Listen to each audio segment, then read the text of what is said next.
Hale & Hush specializes in sensitive and health-challenged skin, providing treatment and retail products. Addressing various issues from occasional sensitivity to chronic conditions, we utilize key ingredients to mediate skin problems. Unlike other lines, we emphasize repairing and promoting a healthy skin barrier, crucial for preventing premature aging due to dryness and fragility. Our approach aligns with corneotherapy principles, correcting skin conditions and preventing barrier breakdown. Learn more at haleandhush.com. DMK is unlike any skincare company on earth. Named after visionary founder Danae Montague King, DMK is committed to providing individualized products and treatment plans that heal skin on the cellular level, whether the condition concerns pigmentation, acne, inflammation, or signs of aging. DMK is home to the original enzyme mask, the game-changing formula that sends oxygenating, tightening, and exfoliating signals into the skin to enact changes in skin structures from the inside out. At DMK, we believe everyone deserves to feel the confidence that comes with healthy, beautiful skin. Learn more at DanaeMKing.com. That's DANNEM King.com.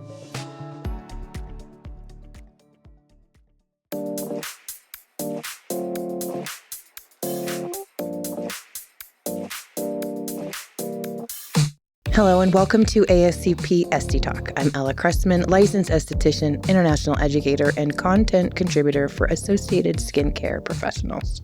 I'm Maggie Staszcuk, licensed esthetician and ASCP's education program manager. Maggie, I'm kind of hot about something right now. Like, irritated. Sure. Now, I do have to admit it's kind of been months ago, but still, feels like yesterday. Mind you, we work in a profession where it's not uncommon to receive gratuity. So as a result, because someone who receives, I'm often very generous at giving. This instance has been not unique by any means, but this is what happened. So where I go to get acupuncture, there's a little cafe downstairs. I was early one day. I went and I got a cold brew coffee, just needed to be poured in a glass, no big deal, and I think maybe a muffin. When I'm there, I get this they flip over their device and want you to sign. And on there it said, we do automatic gratuity, or there was 18% or something on there. And I was like, oh, what's this? And the way that this was approached is what I have a problem with. She's like, well, we add automatically 18% gratuity so that our whole staff can have a livable wage. And I was like, so you just add it in there? Yes, we add it in there if it's something we make, like a cold brew coffee. If it's something you just grab and go, we don't. I'm like, oh, but you just add it on there. And she's like, yeah, it's our policy. And is snarky, yeah, it's our policy so that our staff can have a livable wage. And I'm like, okay. I sign it. And I was like, how dare you do that and not let me just pick? Had I picked, had there been an option for me to add, I probably would have done 25%. But it was automatically added to it. Have you ever had something like that? Yeah, I have. The place where I board my dogs, it's not automatic, but they ask you to give gratuity, to tip for boarding my dogs, which the first time I saw that really caught me off guard because I get they're providing a service for my dogs, but I feel, gosh, if I am not tipping, are my dogs then not properly being cared for? So now I feel obligated every time I board my dogs, I have to tip these people because if I don't, are they then going to stick my dogs in a corner and not give them proper care? And the thing is, it feels like tipping is everywhere. I ordered vitamins a couple months ago, and as I'm checking it out, it says, do you want to add a tip for the warehouse staff? I'm all like, no. For what? Yes. For what? And here's my thoughts about automatic gratuity. So, I get it, at a restaurant, you have a large party and they're going to automatically put gratuity on your bill. That's been around for a really long time and large parties are hard to handle. But your example, you're going to the coffee counter and 18% is automatically tacked on so they can quote unquote have a livable wage. If they need a livable wage, that's up to the business to pay their staff. a livable wage, not to ask the general public to provide a livable wage for their employees. Raise your prices. Yes, raise your prices, raise the amount that you're paying your staff, all these things, not say this is a quote unquote tip that we require you to give after you have already paid for the goods and services. I think you nailed it, that we require, right? So let's talk about what is tipping? Where did it start? Do you know what tip means or what it stands for? Tell me, no. To ensure promptitude. Promptitude. That's the key word there. Yeah. So it actually started in Europe in the Middle Ages when wealthy Europeans would give money to people in lower classes for their service. In the 17th century, London coffee houses and taverns would post signs that said, to ensure promptitude, alongside boxes or bowls where customers would leave an extra coin for faster service. And then, of course, wealthy Americans discovered tipping in the 1850s and 1860s while traveling in Europe, bring it back to the Americas, and now they start leaving tips everywhere they go to ensure good service, always wanting to show out, going above and beyond this coin that was tossed by Europeans and raising it up. And somehow along the line, 20% became standard for places that would be serving you. You would voluntarily offer this, but it would increase. Now in Europe, it's a completely different tipping culture. In fact, I read on this subreddit, it was saying like what to expect when tipping in America and who do you tip? And like, it was fascinating just to hear an outside perspective. But now what we have is automatic gratuity is different from traditional tipping in that there's a mandatory charge, just like what you're saying, rather than a voluntary payment. So this means that they don't have to, or they don't have the option to decide how much to tip or whether or not to tip. It's just automatically there. What do you think about that? It's all in how it is presented to me. Because like you said earlier, I come from the service industry, and so I am more than happy to tip the person that's now providing service to me. But if it's presented as, you're required, this is automatic, I'm forcing your hand to give a tip, that puts a bad taste in my mouth. And now I'm feeling like, oh, forget you. No tip for you, is now the feeling that I have coming away from that service. Instead of, would you like to give us a tip? Absolutely. Thank you for your service. I've been there, and I am more than happy to give more than 20%. The first time I ever heard of automatic tipping in our industry was with the massage therapist I was seeing. She was really, really good. And sometimes I like to trade, but sometimes I don't. So her prices were for this much, they were high. And I was like, oh, wow, you have high prices. But really what she relayed to me is like, yeah, I don't allow tipping. I just include it in the price. Like I just assume based on, probably 20%. So her prices were 20% more than the next person. So perceivably, but she wouldn't accept tips. That's the cap. And I think that was probably maybe 5 years ago. That was the first time I had even had that as a thought.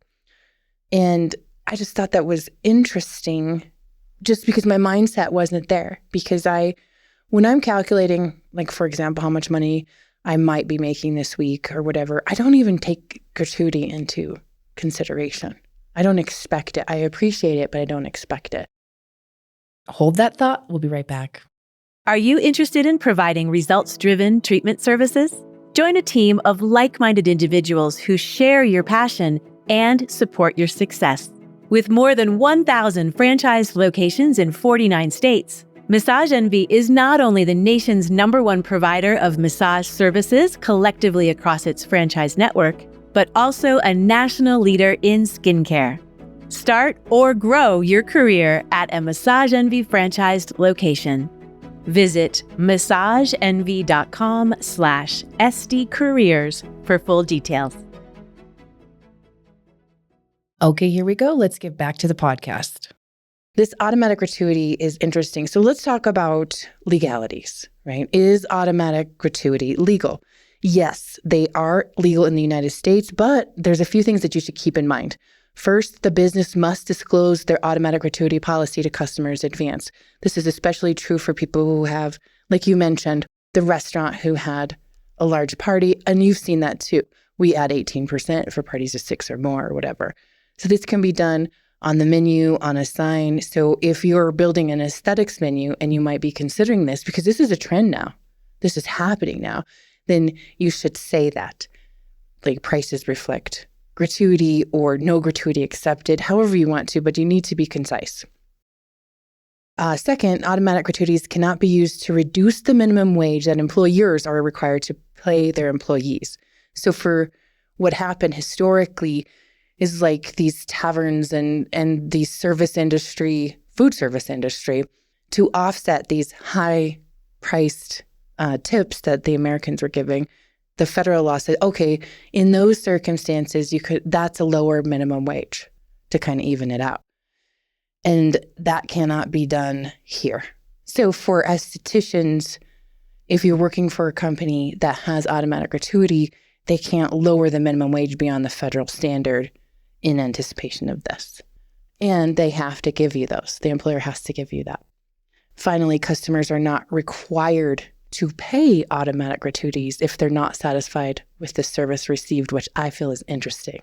So let's just take $100 and that you've changed your policy. So now that service is $120, but we don't accept tips. You still have to make it to where the customer goes, no, I'm only paying $100 because this sucked.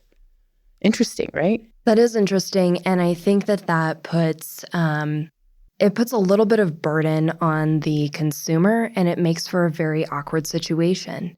So like when you're at the coffee shop and you're saying, what is this automatic 18% for my coffee?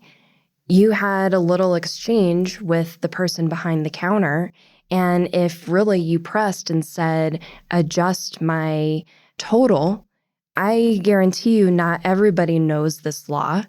Not everybody is willing to change the balance owed. And you probably are going to have some issue. And probably that consumer is forced to pay, including that automatic gratuity. See, it gets muddy, right? Yeah. It gets muddy and confusing. So I guess now what I would think of, we can talk about how to set them up, but I would really consider it. Being honest, sister to sister brother, whoever is listening out there, really think about this if this is something you want to do. As you see this happening, it doesn't mean you have to adopt this, is my personal opinion. So if you do, how would you set them up? First of all, make sure auto gratuity policy is fair and that it follows the laws. It's interesting because I looked in Denver on automatic gratuity laws, and there's some tax issues. Like normally it would be taxed as income, but in some circumstances, if you don't write the policy right, they're taxed at a different rate. So careful. You don't want to get entangled with that. So check your local state, county laws, city laws, and see if there's automatic gratuity concerns. Second, be transparent with your clients or customers about the policy. However is fair and appropriate. Allow customers to opt out of the automatic gratuity if they're not satisfied with the service, and train your staff on how to explain the policy to customers and then how to handle any complaints. What are your thoughts on the tipping industry or the tipping culture that we have right now? As an esthetician with my own business, I would steer clear of automatic gratuity. You're setting your own prices, so you decide what that price is so that you're competitive in the industry. But I would not raise my price and include then an automatic gratuity that my clients, who I'm trying to build that client base, would feel obligated to pay. I approach it like I want my clients to be happy. I want them to come back to me, and it's totally up to them if they want to gift me with additional money on top of what they're already paying me for the service I'm providing. I would agree, and I would also say that then you're impressing that they have to pay 20%. So I have some clients who will pay 10%, and that is so kind and from their heart, and they mean it with every ounce of genuine love and care as the person who pays me 100%. I've gotten 100% gratuity often from one of my clients, and they have the same intention. And I accept them both with a gracious heart And super grateful for both of those amounts. I'm not like scoffing that this isn't even 20%. I know that what that means to that client. That means she loved it. And then that's the 10%. And then the 100%, that means he loved it. That we're good and we're fine. So I think gratuity is a sign of being grateful for the service. And I am grateful for that in return. And even when I don't, I'm fine with it too. I think the tipping culture in our society is out of control. I mean, when you're asked to tip at a drive-through burger joint, I think it's getting to be too much. So that's just my thoughts. So when I hear automatic tipping in our industry, I just think, be careful. Be really careful. Now, listeners, we want to hear from you. What are your thoughts on automatic gratuity? Is this something you may consider implementing? Comment on our social media posts or send us an email at getconnected@ascpskincare.com. We want to know all the details. In the meantime, thank you for listening to ASCP Esty Talk. For more information on this episode or for ways to connect with Maggie or myself, or to learn more about ASCP, check out the show notes and stay tuned for the next episode of ASCP Esty Talk.